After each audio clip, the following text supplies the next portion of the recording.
So if you shoot film, especially if you shoot color film, you know that it kind of sucks shooting it at night. The fastest color film on the market is around 800 ISO. Now, if you were shooting digital, you can crank your ISO to 12,000 and call it a day, but we are filthy film photographers and we don't have this privilege. In low light situations, because you have to use such slow shutter speeds, it usually means that you need a tripod to get a proper exposure without motion blur. If you want to handhold while shooting in low light situations, it's usually not possible at 800 ISO. But what if you're like me and you hate carrying a tripod around? What if I told you that it is actually possible to shoot handheld on film at night? In this video, we're going to be talking about pushing film.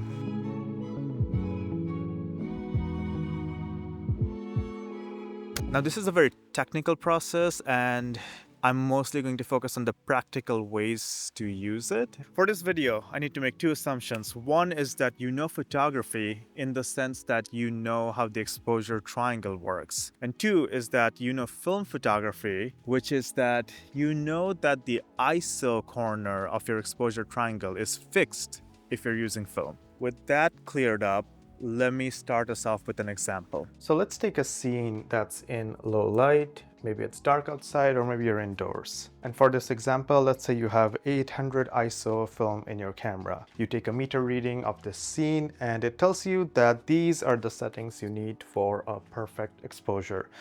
So we have 800 ISO, and since you're using film, your ISO is always fixed. And if it's really dark outside, you probably want to shoot with your aperture wide open anyways. So for this example, I'm assuming your aperture opens up to f2.8, so that's what we're going to be using. And the meter tells you that to perfectly expose this scene, which is in low light, you need a shutter speed of 1/15. Now, 1/15 is pretty hard to handhold, and you're probably going to get motion blur if you try to shoot it handheld anyways, unless you have extremely steady hands, in which case you are probably not watching this video. If you want to take this photo with these settings to get the perfect exposure, you will probably have to use a tripod. Now, this is where pushing film comes in. When we push film, we push it by a certain amount of stops, and however many stops we push our film by, that's how many stops of faster shutter speed we can use for that exposure. For this example, let's say we're going to push our film by 2 stops. That means we can actually use a shutter speed that is 2 stops faster than 1/15. So instead of shooting at 1/15, we can go from 1/15 to 1/30, that's 1 stop faster, and then from 1/30 to 1/60, that's 2 stops faster. So our new settings for exposing this scene after pushing it by 2 stops will be this. As you can see, our ISO is always fixed because we're shooting on film. Our aperture, we're going to keep wide open because it's a dark scene and we want as much light as possible. And our shutter speed is now 1/60th, which is much faster and it's much easier to handhold than 1/15. We are more likely to not need a tripod when shooting at 1/60th as opposed to 1/15. However, since you are very smart, you have noticed that all we're doing here is we're underexposing the scene. Specifically, we're underexposing this scene by 2 stops. This means if you develop the film as is, all you're going to get is a very dark and underexposed image. Now, clearly, we don't want that. Now, this is the most important part of the video. Pushing film is a development process. What happens is that we underexpose our film in the camera and then we make up for the lost exposure by keeping it in the developer for longer during the development process. By soaking it longer in the developer, we're able to bring back most of the highlights and some of the shadows that we lost by underexposing this frame intentionally. So that means after we push the film in development, we will actually end up with a frame that is pretty close in exposure to the original perfect exposure that we would have gotten if we used these settings on a tripod. It's not going to be exactly the same because the pushing process changes some properties of the film, but we're going to get pretty close to the original exposure. You can think of pushing film as cranking the exposure slider in Lightroom all the way to the right, but we're doing it through a chemical process during film developing.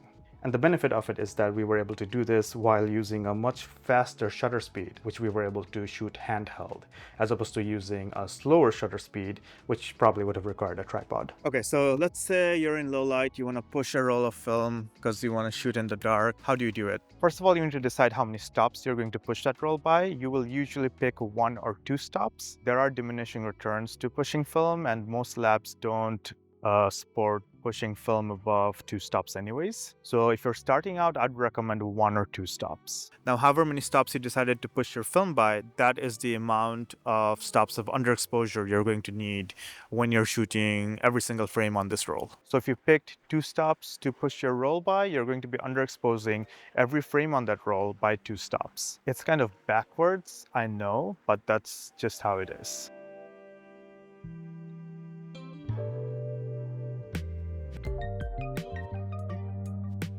If you're using a camera that doesn't have a light meter, you will have to do the math yourself. So you can use an external light meter or an app in your phone to get the perfect exposure for the scene and what settings you need to get that. And then you can take the shutter speed and just underexpose it by 2 stops. Shutter speed math is actually really easy. You can just multiply the denominator by 2, and that'll give you a shutter speed that is 1 stop faster, which is 1 stop of underexposure. I'm saying stops a lot in this video.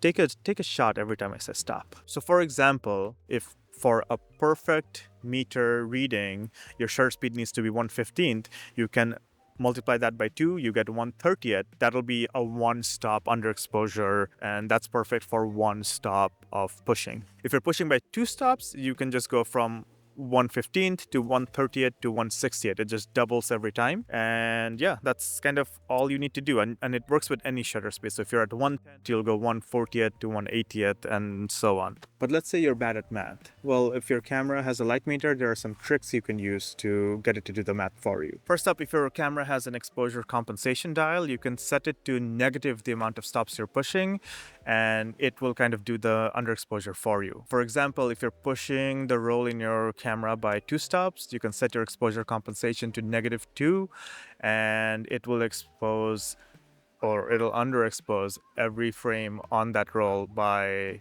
2 stops, which is exactly what you want if you're pushing your film by 2 stops later on in development. Now, if your camera doesn't have an exposure compensation dial, you can actually use the ISO setting on it to trick it into doing the underexposure for you. If you tell your camera that you have more sensitive film than you actually do by lying to it, you're lying to your camera. But if you do that, then it will underexpose your film by however amount you're picking. For example, if you put in 800 ISO film in your camera, but you tell it that you have 1600 ISO film in it, it will underexpose every frame by 1 stop. Similarly, if you put in 800 ISO film in your camera and you tell it you have 3200 ISO film in it, it will underexpose every frame by 2 stops. One thing you need to remember is that changing the ISO setting on your film camera does nothing. The ISO of your film is always fixed. You're just tricking the camera's light meter into doing some underexposure for you.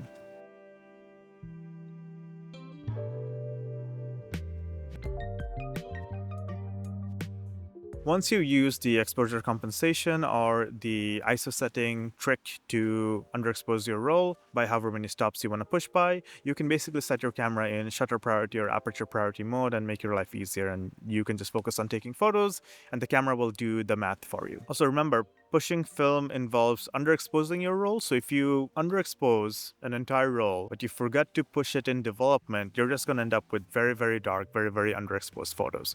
So you need to make sure that if you're developing the film yourself, you actually push it in development, and if you're sending it to a lab, you need to let them know to push this roll of film in development. Most labs will charge $1 or $2 extra per roll to push the film, so make sure you're ready to pay that. But you don't really like money anyways, do you? Because that's why you shoot film. Another thing you really want to do when you're pushing your film is to label your camera that the film in it is being pushed. What I like to do is if my camera has a roll in it that I'm pushing by 1 stop, I will put a +1 label on my camera. Or if I'm pushing by 2 stops, I'll put a +2 label on my camera. And when you take that roll out, you need to label it by the amount you've pushed it by, because you're going to need to remember it if you're developing it yourself, and your lab needs to know how many stops which roll was pushed by if you're mailing it to a lab or taking it to a lab. So make sure you label the roll and you write plus however many stops you're pushing by, so either +1 or +2.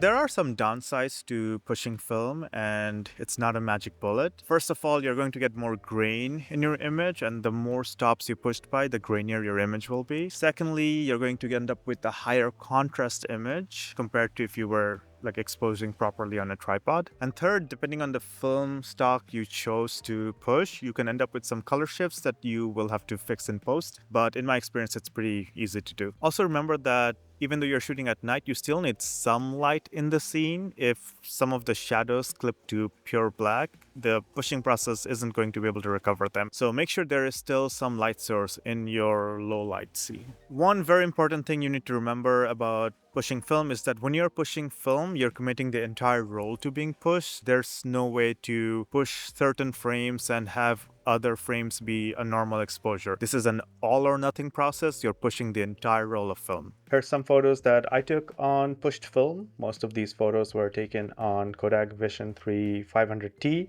as well as some on Cinestill 800T, and they were all pushed 2 stops.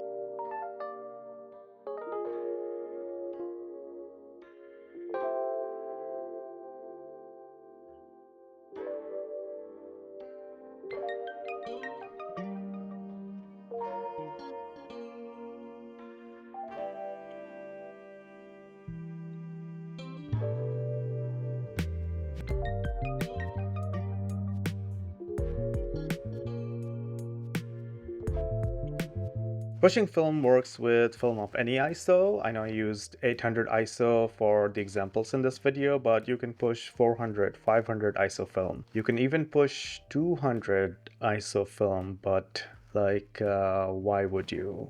Pushing film works the same way for color film and black and white, so you can try it with both. Don't try it with slide film though. You're not going to have a great time. But feel free to go crazy. There's no limits to art.